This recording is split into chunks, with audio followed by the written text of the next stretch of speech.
Vinakalari and good morning, Lord, everyone. My name's Anna Naupa, and it's a real honour and a privilege to be moderating not only the first panel of this session, of this conference, but it's also the first time to have political leadership involved. So thank you, Honourables and Your Excellencies, for giving us your time and energy. A united Pacific, as we heard this morning, has never been more important than it is now amidst the worsening climate crisis and increasing global power competition. We don't have to look too far to see the proliferation of wars around the world and the pressure that is being placed on the international rules-based order. So this panel this morning is an opportunity to dialogue and focus on how the Pacific can be prepared and strong in increasingly uncertain times. How can the Pacific security community, in all its breadth and depth, come together to tackle the polycrisis before the region? This is the question that this conference is hoping to answer, and we have the honour of hearing from our senior political leaders to hear how they're thinking about, not only from the point of view of their nations, but from the point of view of coming together collectively under the banner of the Pacific Islands Forum through the Ocean of Peace concept, and what the pathway for a future may look like. So let's go into the big question, leaders.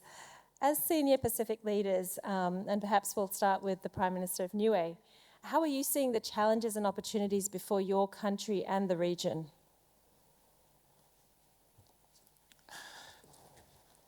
Firstly, may I say thank you very much for the opportunity and the invite to be here.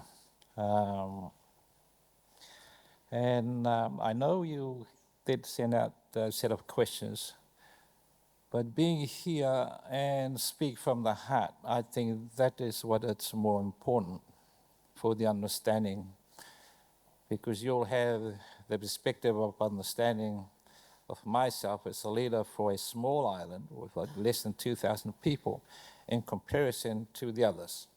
So you probably can see already within your packs with our national security strategy is totally what that is that fits us, which is not fits the Pacific.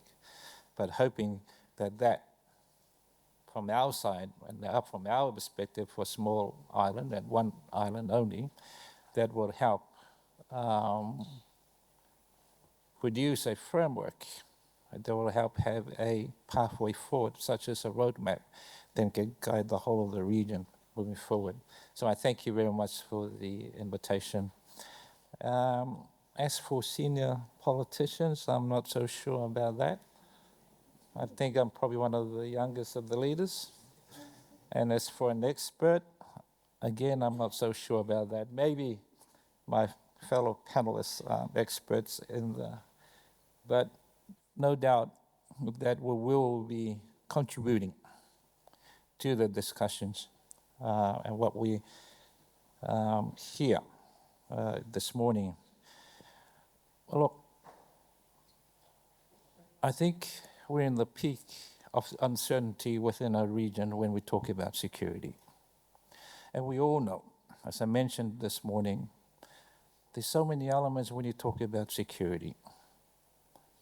Whether it's the climate change as number one that we're all facing with, geopolitical, your own home challenges or security policies. But one thing that I can say is the protection of our very own people, not only Niueans, but the whole as a region.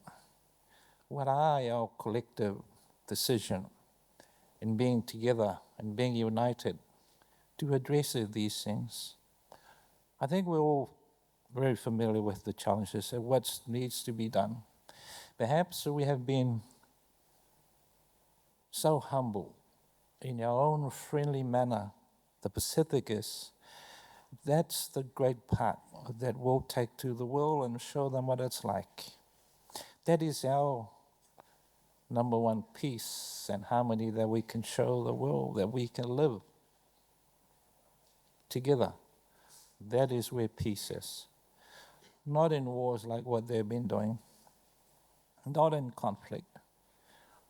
In the region, I always think about the big smiles on the Fijians and happiness across the Pacific, and all these short words of greetings like pula and talafa and malo and all others.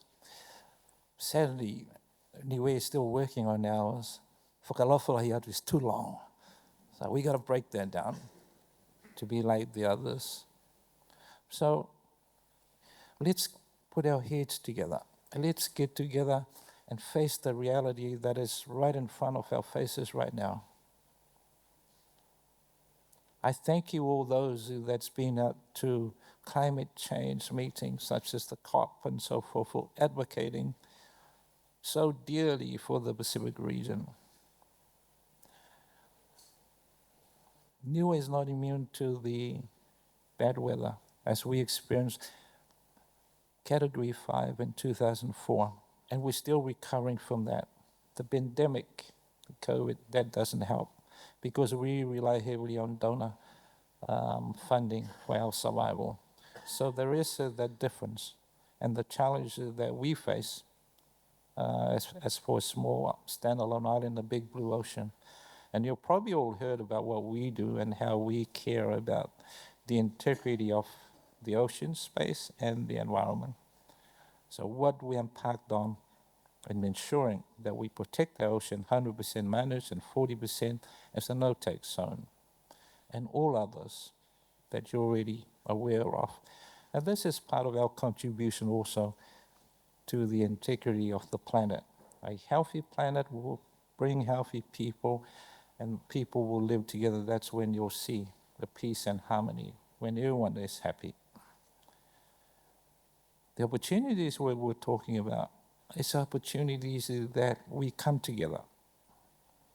Let's get all our national priorities, our national strategies together, and let our Secretariat work and design a framework that will ensure that suits and helps everyone, a big blue Pacific continent family. That is what we want. And let's have a roadmap where it's a short to medium term, that it's achievable of these things. I don't want to go too far much into geopolitics and so forth. I'm not scared talking about it.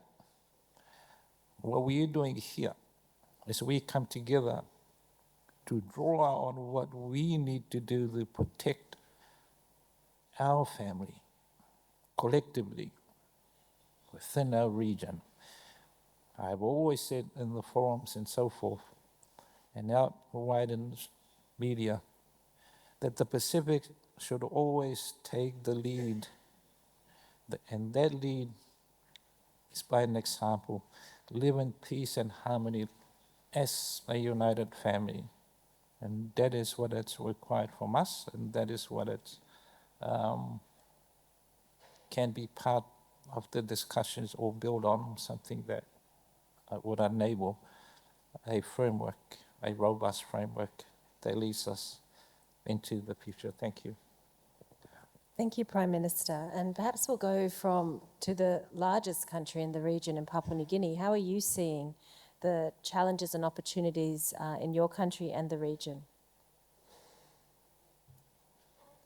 Thank you, Madam Chair. Firstly, as a Pacific Islander, I'd like to pay respect to all the elders who are here today that I share this podium with, especially the Prime Minister for Niue, Honorable Tagelagi, and the Secretary General for PIF, Honorable Baron Waka, and His Royal Highness, Crown Prince of Tonga, Minister Pio, and everybody else. We all feel that we are in a Pacific house month, so to speak. And the discussion that we have today is an important discussion that's not just affecting our respective countries, but the region as well. So the region is facing a range of different security challenges for Papua New Guinea. We see three major security challenges that is facing our region. And the first of these is in line with what many of us have mentioned, including the Prime Minister of Fiji and Prime Minister of Niue. It's the climate change. You know, climate change is an existential threat for many of our small Pacific Island countries.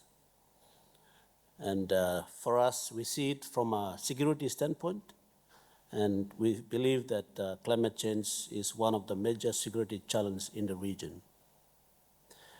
Climate change threatens to aggravate existing challenges across the Pacific.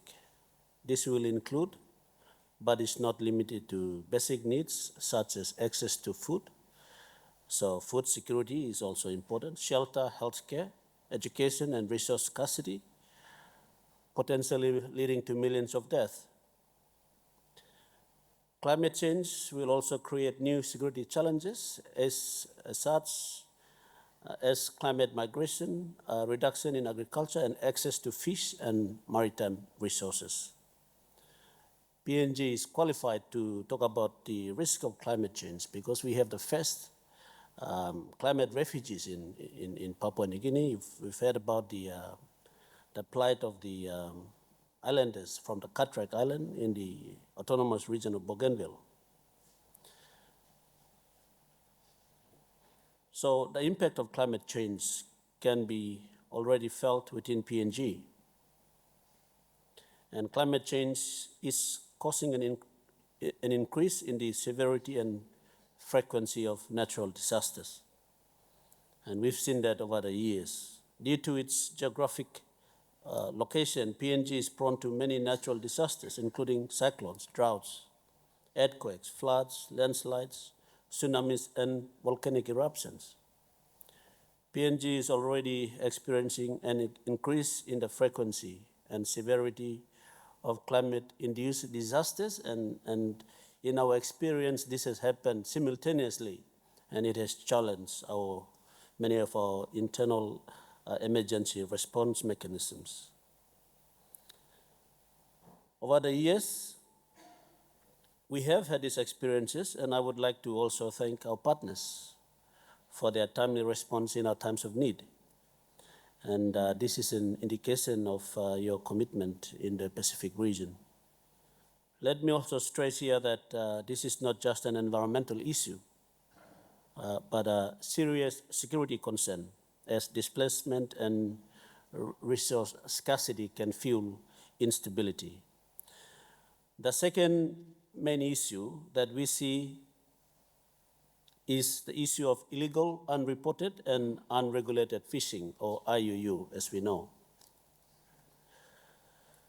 Papua New Guinea has 2,437,480 million square kilometers of exclusive economic zone, and is one of the largest marine jurisdictional zones in the Pacific.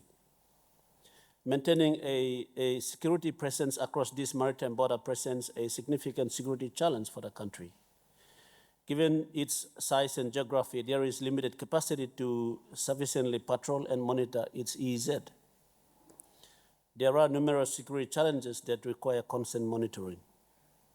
Increasing cases of illegal, unreported, and unregulated fishing and the exploitation of PNG's maritime resources poses a significant threat to marine biodiversity, the livelihoods of coastal communities, and the economy. This issue is not relevant only to PNG, but we do believe is common to most Pacific Island countries, given our vast ocean, which will continue to be a major challenge for all of us. The third challenge is strategic competition in our region. Strategic competition in our region is intensifying, bringing both opportunities and risks. While engagement from external partners can be beneficial, we must safeguard our sovereignty and ensure that our interests are not overshadowed by these external influences. And at this juncture, I would like to say that I was in Singapore with His Excellency Baron at the Shangri-La meeting. And at this important defense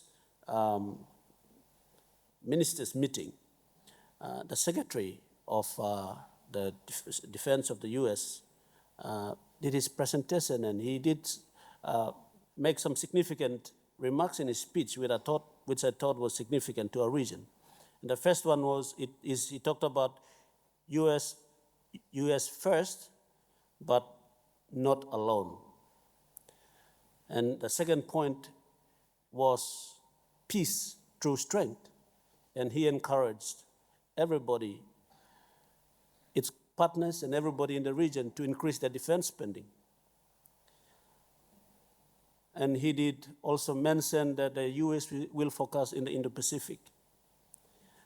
And this now brings us to the issue of the international rules-based order and a free and open Indo-Pacific, in which now we live in a more challenging security environment that is seeing the major powers increasing their defense spendings, and that puts us, the smaller Pacific Island countries, like the grass when the battles of the big elephants are emerging.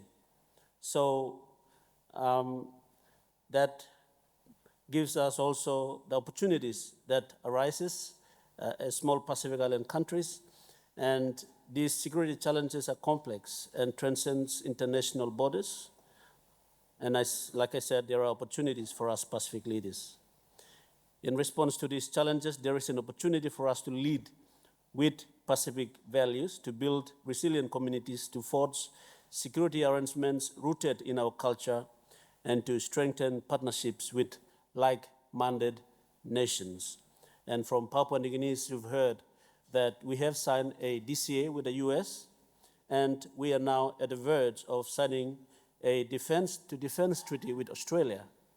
And this is what we say, friends to all, enemies to none. But when it comes to security, we stick with our traditional Pacific partners that we share the same values with. So our diversity is our strength, from the highlands to the coastlines, from traditional knowledge to modern expertise. As a Pacific family, we need to stand together when in such challenging and uncertain times. I think, Madam Chair, that is my contribution. Thank you, Minister. Your Royal Highness, with Tonga having also recently decided to go into a national security strategy, how are you seeing the challenges and opportunities for your kingdom and for the region? Thank you, Ma. Mr. Prime Minister, Your Excellencies, distinguished guests. I believe, from what I've been advised by our most senior officials about seeing our challenges and opportunities, first and foremost is to have a cool head about it and a very gentle disposition for approaching our challenges. I've told them about seeing a frightening trend that I think the UNDP also recognizes, our disasters all happening very close together. For example, the Tonga with our volcanic eruption, tsunami, and then we had the COVID-19 pandemic. I think just the year after that was in Vanuatu. You had 2 cyclones, an earthquake, and as while you were recovering, you had a cyber attack, which may have crippled the help.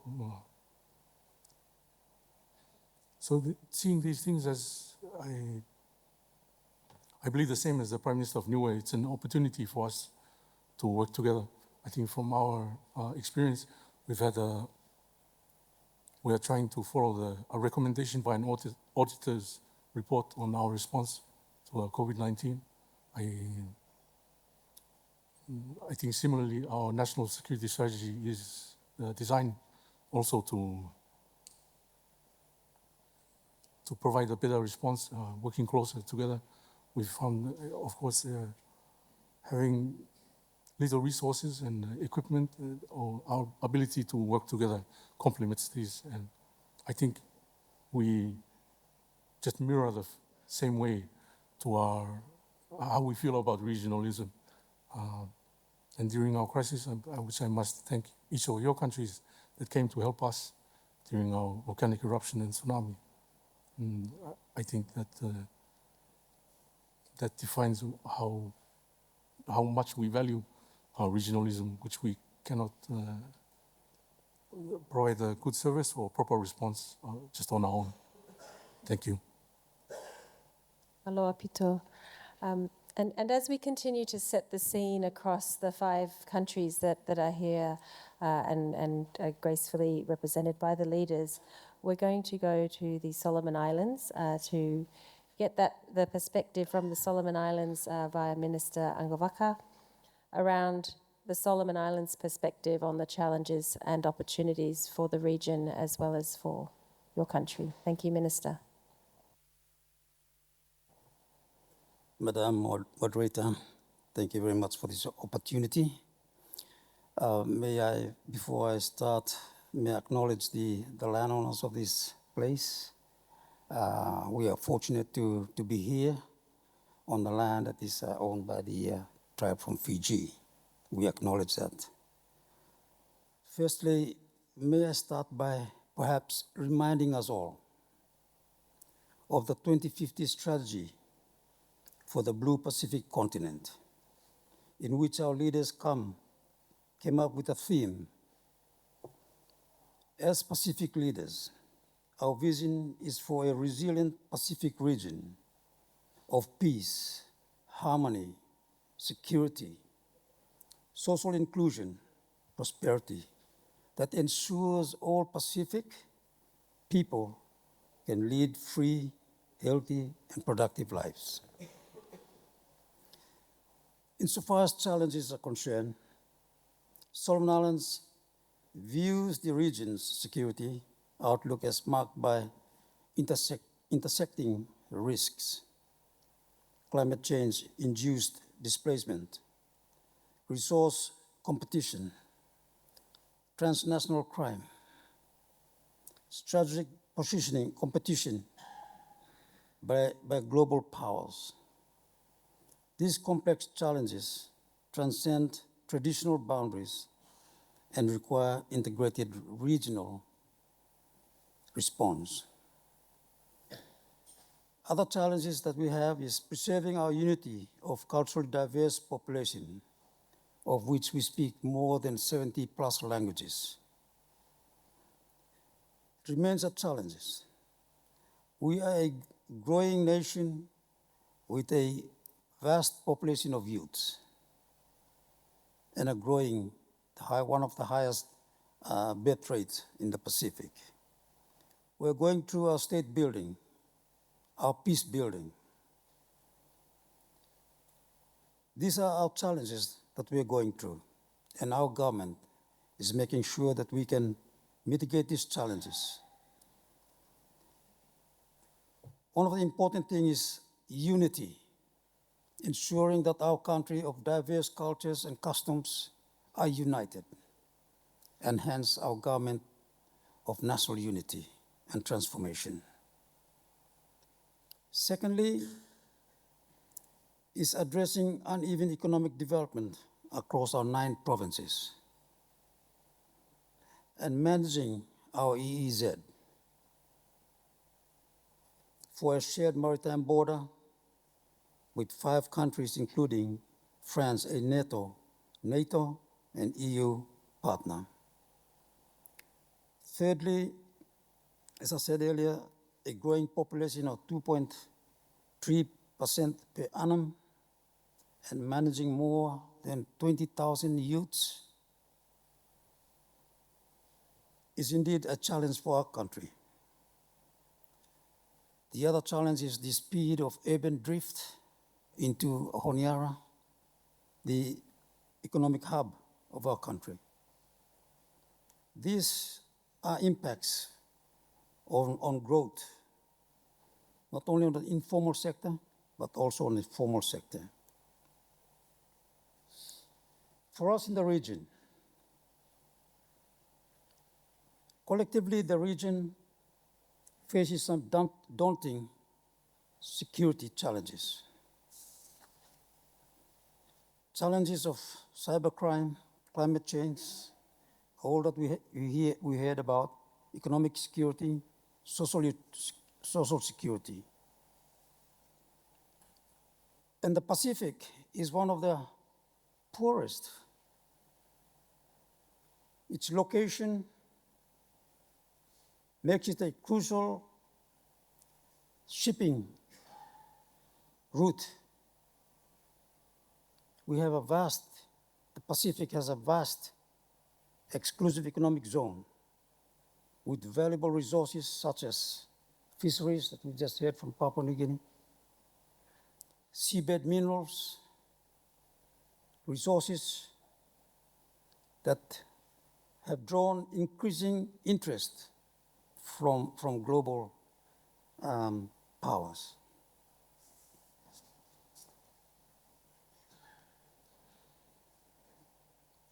Our support for multilateralism and future-ready reform, streamline regional architecture that is sovereign and aligned to international laws.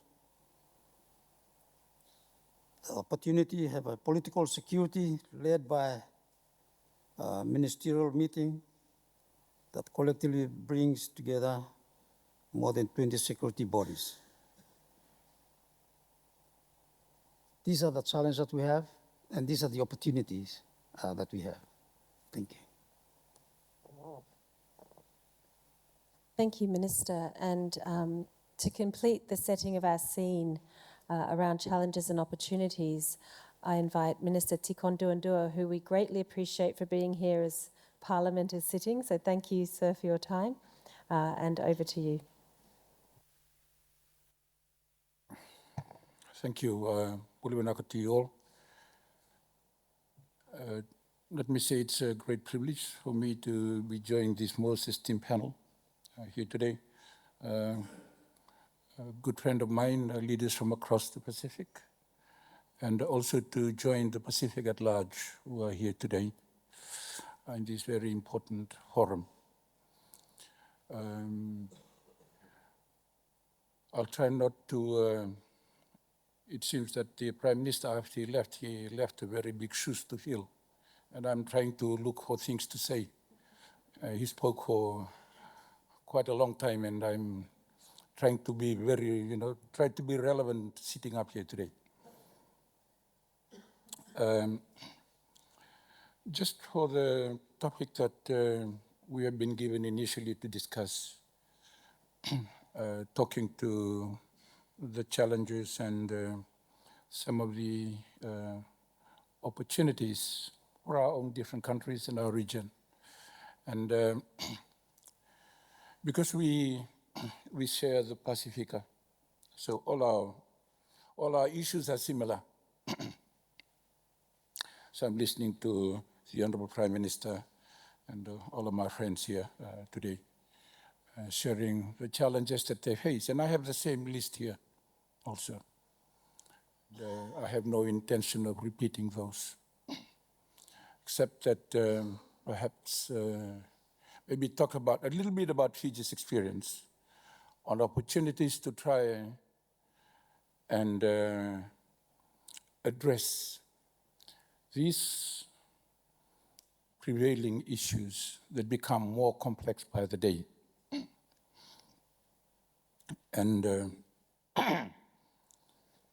of course, our greatest threat, as we have all identified, is climate change. For the simple reason, because it is a challenge to our very existence as Pacificans. And it is literally a threat to some countries in our region, our friends, our relatives, who are not sure whether they will have a place to house their families in the future. So this is why climate change is perhaps more pertinent a challenge than most other countries of the world who have other issues to fight over. And we get dragged along in these threats and perhaps their conflicts. This is one of the areas where we as small countries suffer. And of course, the other issues have been raised, including displacement of population, which is a big thing here in Fiji, food security, the erosion of traditional livelihoods is a big one, especially when a lot of our communities still live in villages and in rural communities. And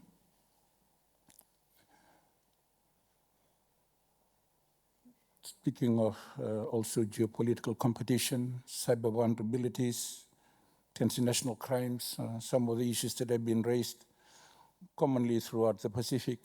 We have an issue in Fiji, which is the rise in AIDS and HIV. This is a big one. And also drugs, which I believe is also common in the other Pacific. They threaten the very existence of our own people. But these are the many challenges. The thing about challenges is that they should not be allowed to drag us back and pull us back as a people. So we, despite we as political leaders have to navigate through this, finding solutions for our people is our challenge. Our Prime Minister had talked about our foreign policy that should deal with how Fiji relates to the region at large. After next week, the Prime Minister will be launching our national security strategy, which should talk about our relationship with our Pacific Island friends and also to our Uwala partners and Duawata partners from New Zealand, our American friends, and of course, how we relate to other countries of the world within our region. So those two important documents talk about generally how Fiji will relate. But I think we're missing a lot of these things are good. But today, because we are gathered as Pacificans, as Pacifica, and the Honorable Prime Minister for Niue, I think, has articulated this very well. We do things well when they are informal. I want to relate very briefly to an event that happened here in Fiji last week, which was the installation of the Tuneau and Tuilau. I'm not from Lau myself. I didn't go to it. But what I saw in that ceremony was a gathering of the Pacific, of the strength of the Pacific people and their beauty, the beauty of Pacific culture, the beauty of the revival of what is good about our people. It talked about journeys, it talked about history, it talked about how we lived in the past and how we want to live in the future. It talked about aspirations. It talked about the challenges young people of Lau are going through, how they deal with Tongans, for which they share a common border and a provincial border. These are real issues. And all these threats that I talked about, that we all talked about earlier, they kind of all mingle within all this beauty, the beauty of what is Pacifica. And what I'm saying is our biggest strength is our people. We tend to ignore that we are all related in a way, and that is our biggest strength. We're all related to each other. I'm sure here, and my good friend, the defense minister from Papua New Guinea, when we met the first time in Japan, we kind of clicked. One thing we share love for is eels, nanduna, call that in Fiji, nduna. He loves eels, I love eels, maybe because we're both from the highlands. But there's so many commonalities that because the world is going into, and the Pacific is ingrained into this, it's a whole issue about national interest. Even the issue of regional interest has taken away the strength of individual Wewakani. We tried to express it through Wuwale, through Ndowata, through Sulawesi, which are famous Fijian words for working together to solve our common issues, to come together as one nation, one people, where the waves of the Pacific are the things that extend to our shores. That's what we should be talking about here. Otherwise, we'll all be ingrained in all the problems that we up here are telling you about what we all face in common. Because we are Pacifica, so how should Pacifica deal with the issue of regionalism, of power struggle in the Pacific? We feel it every day. Somebody said once, Suva is actually very full. I don't know full of what, maybe full of water. But that's our reality. So today, if there is one thing that I would like to ask this forum to talk about for these next 2 days, let's talk about Wewakani, let's talk about relationships, relativity. I'm sure for those of you that did not witness the issues in the installations in Niue and in Tupouto, politics aside, but look at the cultural aspects of what happened there. To me, I think it's rekindling the flames of what we really can be. Because it has to be our social and our security architecture must be based on the honors that those are the values that we want to protect. And if this gathering cannot protect that, then we are failing badly. Then we fall in the same category as other organizations, either in Europe or in Asia. Because one thing they don't have is Wewakani like us, or relatives, people who emanate from the same place of a common origin, of common faith, and a common identity. Thank you.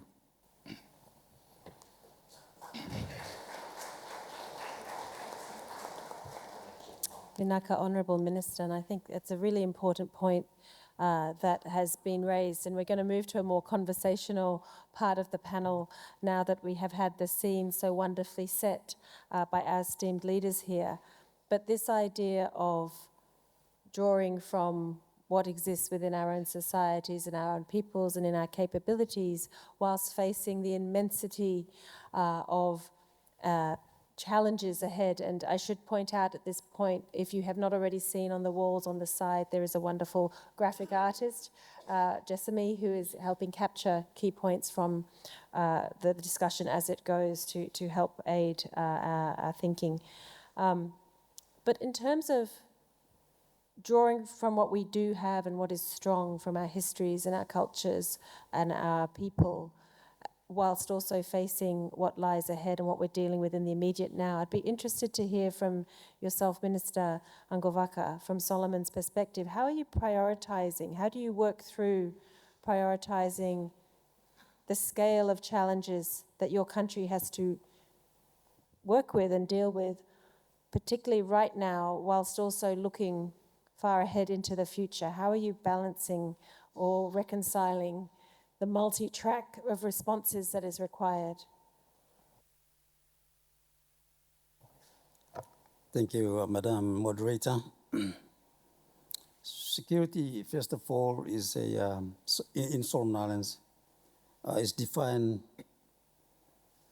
in broad human-centric terms.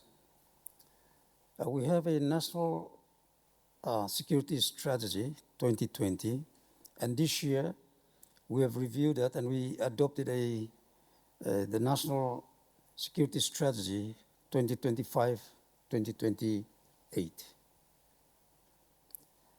This is a comprehensive security framework balancing traditional laws, enforcement, functions with the emerging threats such as climate change risks, public health emergencies, economic shocks, and cyber vulnerabilities. We prioritized by linking national development plan with the security risk assessments. We promoting multi-sector coordination and embedding community level resilience in police, health, and economic programs. Police and health have a large share of our budget. That's how we value these two. The police in ensuring our law and order enforcement and public safety is in place, and ensuring our health is also in place. The establishment of the National Security Coordinating Committee under our National Security Strategy ensures that security priorities are coherent, inclusive, and forward-looking. Developing a security for two sides. Development and security are, of course, in our view, two sides of the coin. Two sides of the same coin. Our government, as I said, the Government of National Unity and Transformation, which I'm part of,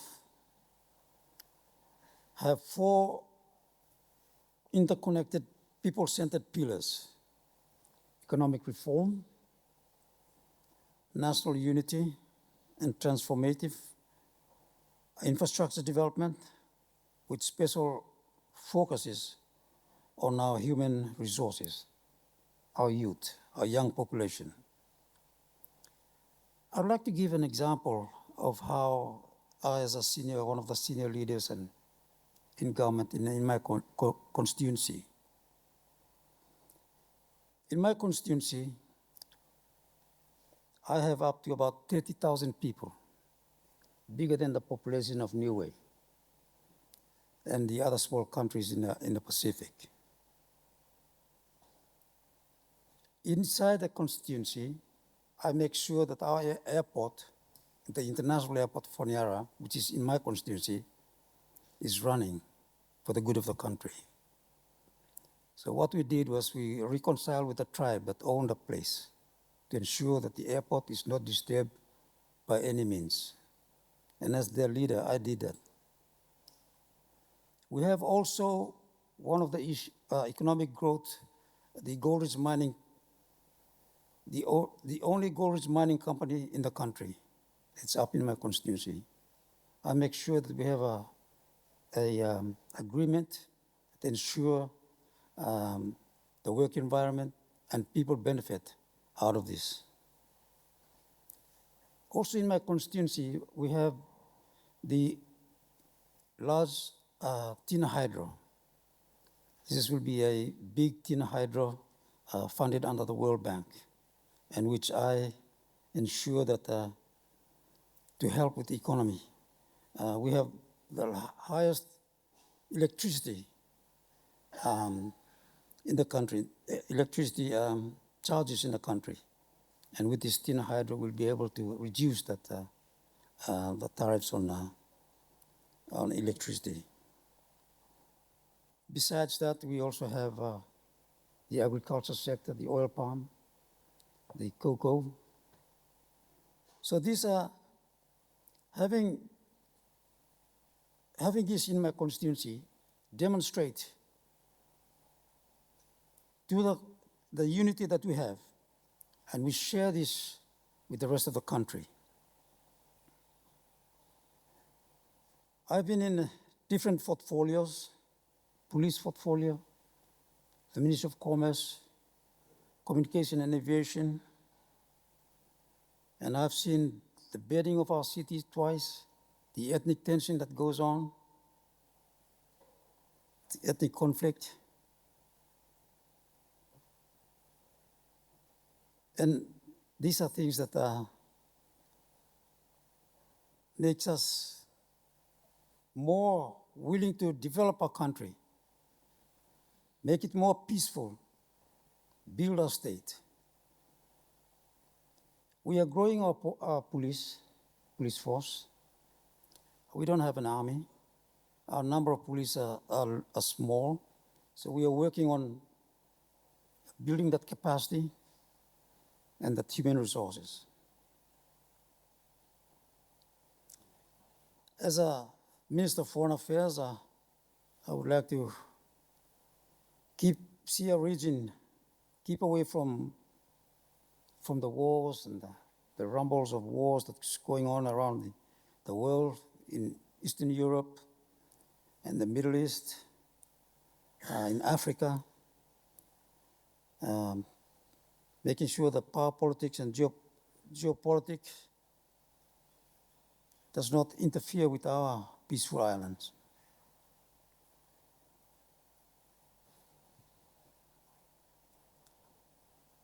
Thank you very much. Thank you, Honourable Minister.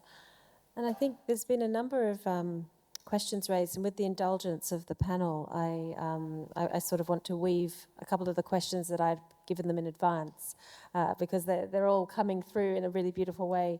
But, you know, the point that Minister Angovaka has picked up around development and security being two sides of the same coin when it comes to how you prioritise and what's now and what's a emerging or a future crisis. These are all things that national security strategies are also looking at. And given that we hear about the launch of the Solomon Islands security strategy, I think the process of developing and preparing these security strategies to help with this balancing, it's quite a journey. And I'd be interested to ask the Prime Minister of Niue in terms of how that journey took place. You've already alluded to that, Your Honour, in your opening remarks, but why does this journey still remain so important now in terms of producing national security strategies? And for many of our countries, it is the first time.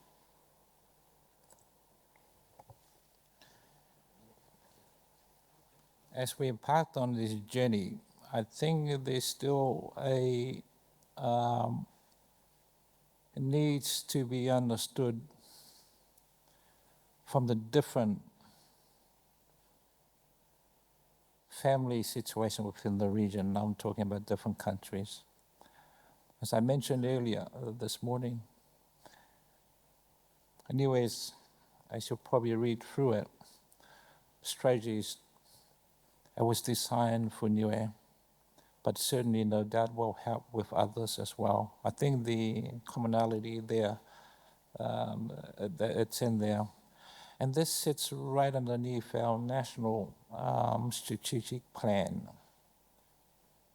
that fits into the 7 key pillars within our national strategic plan.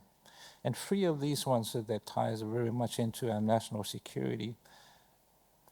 Of course, it's climate change development challenges and the environment security. And then came from there infrastructure security. And of course, the third one, as we all know, it's health and education and how important that is. And all these 3 key pillars within the national security strategy, it fits in very well also to the things that we talk about of our national strategy, the 7 pillars that's within that. And those pillars are of course, the finance and the economic development, which is very important. Governance, it's one of the key. Niue went through up to 10 years with outstanding audits, financial audits. I'm happy to say that we worked so hard the last 5 years that we are up to date with our financial audits. And I think that's something that should also, for the whole region, because it puts us there, in integrity of the Pacific, in good stead, especially when we look for support from the international arena, outside donors, and of course infrastructure, our third pillar, the social services, it's our people, and a pillar 5, environment and climate change, that we always talked about. It's sad to say that small island states, or those that are not creating the cause of climate change, bears the full brunt out of all of this. Niue contributes 0.0001% to the cause of climate change, or the course of climate change. And yet, we're not being recognized. And here we are with our journey with the ocean space as the largest carbon sink. And also helps with our national determined contribution will be renewable energy, be 90% by end of this year. And yet, we have not been noted in a way that we should be looked after. And of course, the 6th is the Taonga Niue, which is important. It's our culture. It's not only Niue, but for the region, as we heard from the Minister of Fiji, and of course the private sector. As you read through, as I mentioned, that's what it was designed for us, but also hopefully that helped those in designing theirs. And I'm looking very much forward that these strategy of each different member countries will bring together, as I mentioned earlier. I'm looking forward to read. I'm aware of some of the challenges, but not all of it. How we can all work together in unity of designing that framework of security for the whole of the Pacific, but at the same time recognizing those differences between each country. And I think that is important for all of us to take a note. And that's, as I mentioned also, for a clear roadmap. I'm happy that we had the renewable energy, because it was the roadmap when I was a minister in 2015 for 80% renewable by 2025. And looks like we're going to surpass 80% of that. And this is the kind of roadmap or strategy, more short-term, medium-term, not a long-term. Because I don't know what's ahead of myself, even myself, as security. 15 years' time, I might be gone. I don't know. So it's important to have something in place that you know it's work or not work, that you can further contribute for the sake of those generations to come. I thank you. Thank you, Prime Minister. And I think, you know, we had many questions also posed during the morning's keynote address by Prime Minister Rambuka. And one of these was to really think about this ocean for peace and what this means. And I'm struck by the comment, the reflection you shared, Minister Joseph, about your Shangri-La experience and hearing this term, peace through strength. Now, of course, there are debates in the region around militarization and demilitarization and what that means. And as a country that has one of the few defence forces, and after you I will come to Your Royal Highness and then Minister Tikonduandua, how do you see the defence cooperation preparing in some way to meet the challenges ahead? And how can that cooperation look, and what does that mean in terms of this idea of peace through strength? Thank you, Chair. As national leaders, especially coming from a resource-challenged country like PNG, one of our complex responsibilities is managing the competing demands of security and domestic issues. For developing nations in the Pacific, security and development are two sides of the same coin, like my friend from Solomon Islands mentioned. Our investment in development has implications for our security. Therefore, for Papua New Guinea, security cannot be viewed through a narrow or conventional lens. Our security plans need to be aligned to our national development plans. Security encompasses not only defense, policing and law enforcement, but also health security, disaster, food security, energy security, preparedness, economic resilience, and social cohesion. We must make strategic decisions based on both immediate needs and long-term national outcomes. Crime and law enforcement remain pressing concerns, and we are actively strengthening our police capacity. And I have my Deputy Commissioner for Police here with us, and he will share more on that. At the same time, our Defence Force continues to expand its role in humanitarian assistance and infrastructure development, reflecting the dual civilian-military mandate that is unique to our national context. From a defense perspective, it is important that we work alongside national security sector to ensure a coordinated national response to our security issues. As part of my broader ministerial portfolio, I have also launched a review into our disaster management and response mechanisms. The outcome of this review will ensure that our response mechanisms are fit for purpose and support the people of Papua New Guinea into the future. This is an example of how we are balancing our efforts across different security issues. Achieving this balance requires stronger integration across the sectors and robust domestic and regional partnerships. In this regard, Papua New Guinea places significant value on regional frameworks under the Pacific Islands Forum, such as the Bo and Bikit Tower Declaration and the Joint Heads of Pacific Security, JHOPS Forum. For defense, regional cooperation is also grounded in the South Pacific Defense Ministers meeting. And an offshoot of that Defense Ministers meeting, Pacific SPADM, is from our last meeting in Auckland. We have agreed to form a regional architecture called the Pacific Response Group. And currently that is based out of Brisbane in Australia. And PRG is more focused on a Pacific response to HCDR or humanitarian assistance disaster relief efforts in the region, but over time I would believe that it will have a security component to it, so much so that if there is any security threat in the Pacific or any security issues, then this will be the group or through this architecture we can be able to respond.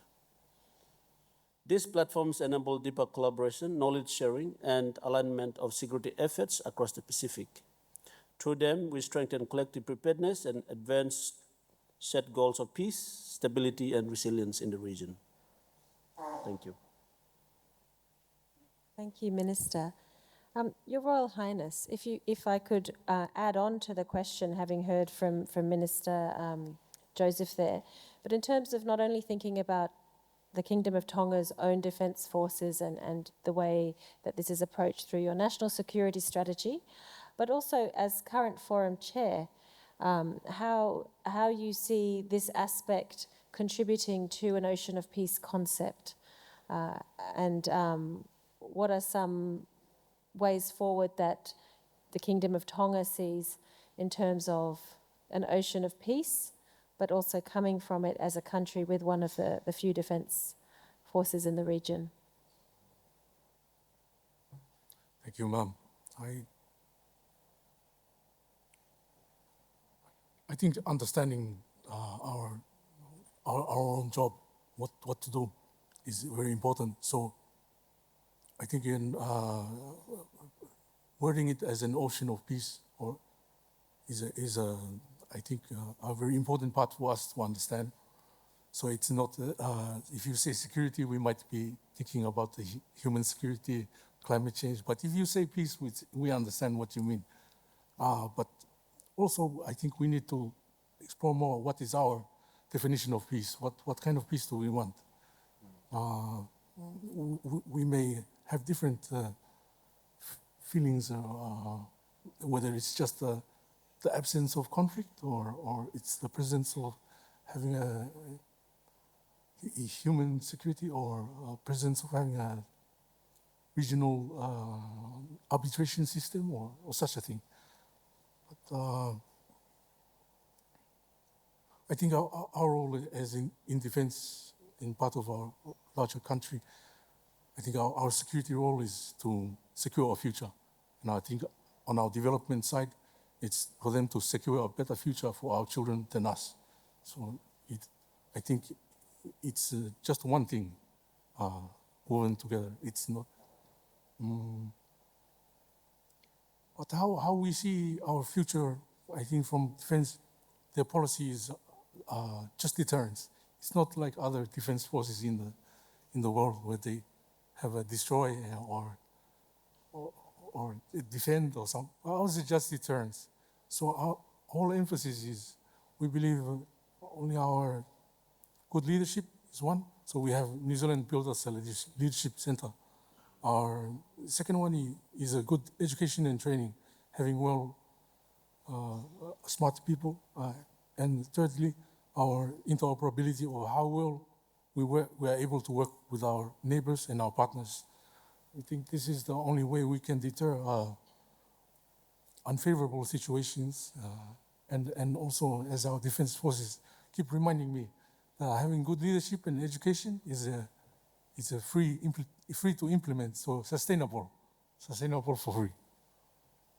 And so we are trying to develop the Force 2050 to be able to meet this need in the future. But of course, I also attend the SPADAM together with Dr. Billy and Mr. Pio. So we also support the things like the Pacific Response Group. I think such things are enable us as a Pacific to lead our own way. That's to be able to achieve the peace that we want, or to regulate how security issues are addressed, and achieve the peace that we understand. Thank you. Malo, Minister Tikondo Ndua, with Fiji's hands and voice, bringing the ocean of peace to the table for the region, and of course having one of the largest defence forces as well in our region, what would be your suggestion as to a practical step forward for the ocean of peace, noting what is lined up ahead? And then after you, I will ask Minister Chanel Angovaka, as incoming Forum Chair, to also think about the practical steps for the ocean of peace. But I'd like to give yourself, Minister Tikondo Ndua, the opportunity to share your thoughts about where to next. If we think about peace and defence as a form of deterrence to create peace, well, what do we do next?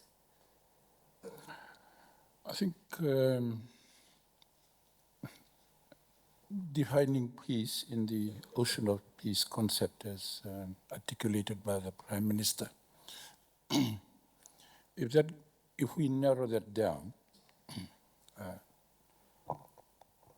to what exactly are we looking for in the kind of peace that it aspires for, I would like to suggest that maybe a kind of peace that allows us to live the values of our own different societies where we do, and the kind of government institutions that we have that help us to maintain and secure that. That's one of the major observations that's come out of the National Security and Defense Review consultations for Fiji. Because this is one is the issue of trust. Trusting in the institutions of the state, regional institutions as well to be able to provide that environment for the people to live the kind of life that they believe that they are, because you cannot really have, different countries have different expectations. Obviously, that there are good standards of living. But it's, once we have this harmony in the whole of the Pacific, the expectations are different in the Solomon Islands, so they are in Niue, in Tonga, and Fiji, for the different way that we live. But these are some of the observations that were captured. So understanding these values and how we maintain them. In terms of how we also achieve that peace in the ocean of peace, and if you look at the ocean in a geographical concept, one significant area that has really come to the fore is maritime security. And so we are in the process of developing our own maritime security strategy with the help of our friends. And you would know that we have recently, which is yet to be officially open, but we have the Maritime Essential Service Center here in Fiji as well, in Lame. And that works well also with the Fusion Center in Vanuatu. But what that brings to light, to be able to bring that in terms of execution and securing, we need to build capacity within our Fijian Navy, which leads really the charge on behalf of the RFMF that looks after our national security, and also in the police that looks after our territorial waters, and other agencies including customs and fisheries. So these are some of the areas that will try and help for us to achieve this ocean of peace, particularly when we've identified all these areas through, unauthorized fishing and people who are trying to steal from our resources. These are some of the things that we can do. So after the launch of our NSS, which is next week, we will be looking at our maritime security strategy. We're very proud of the role of the Republic of Fiji military forces in that regard. Obviously steeped in history in the areas of peacekeeping around the world. So we bring those experiences home to be able to use those as well, to be able to assist this concept of the ocean of peace for the region. And one area that the NSS has recommended that we should now look at closely more, Fiji's role in regional security versus what we have by way of our contribution to the United Nations and other areas around the world. Okay, don't necessarily mean that we have to forfeit our presence there, but we have to really look at it in the priorities of the world. So, we're hearing from the Americans, as my good friend Minister Joseph from PNG said, peace through strength, In Fiji, we don't take peace through strength when we go to, say, to Syria or Iraq. There's no go fighting them to dominate them so that we can, issue peace. We rely on the values of the Pacifica, the kind of people that we are, to say we come from a region that, that thrives in peace and relationships, and that's what we do. So this, I suppose it's telling Fiji to review its outlook and, going forward. So, but we have our own challenges as well in that regard. So obviously, hopefully the NSS, when it's executed and when we take it to the people, will be able to, get a greater understanding. So, through regionalism, my good friends here have talked about SPADM, and we are part of that. And hopefully SPADM can play a greater role in the future on how we deal with HADR, and also give us answers to, a regional collective security platform to be able to respond to the needs of the Pacific in all of these threats and challenges that we are looking at, giving our defense forces a greater outlook, building capacity, technology, to assist all of the other agencies, something that we in Fiji are trying to do. get the RFMF to work with the police closer so that we can deal with our own challenges in the areas of drugs and HIV. I hope I've answered some of your issues. You've given us several practical steps, and I can see Jessamy is drawing them on the wall, so vinaka vakalevu. Just to round off this panel and come to the floor for question and answers, I'd like to give Minister Angovaka an opportunity to speak about where some practical steps for thinking and talking about an ocean of peace can go, with Solomon Islands soon to take up the mantle of Forum Chair. Madam Moderator, thank you very much for the opportunity again to speak. Solomon Islands, as you know, will be hosting the Pacific Island Forum Leaders Meeting, and as incoming chair of the forum, the theme for the 54th PIF Pacific Island Forum Leaders Meeting is "You Meet Together, Act Now for an Integrated Blue Pacific Continent." I'll just talk a little bit on the forum, and then I'll go to the ocean of the blue, the ocean of peace. The theme celebrates 53rd year's journey of the Pacific Forum. And as throughout those years, the region has adopted various trade frameworks over the decades. We have embraced numerous declarations of unity and solidarity along the way. We've cemented commitments of integration, rallied behind cooperation frameworks.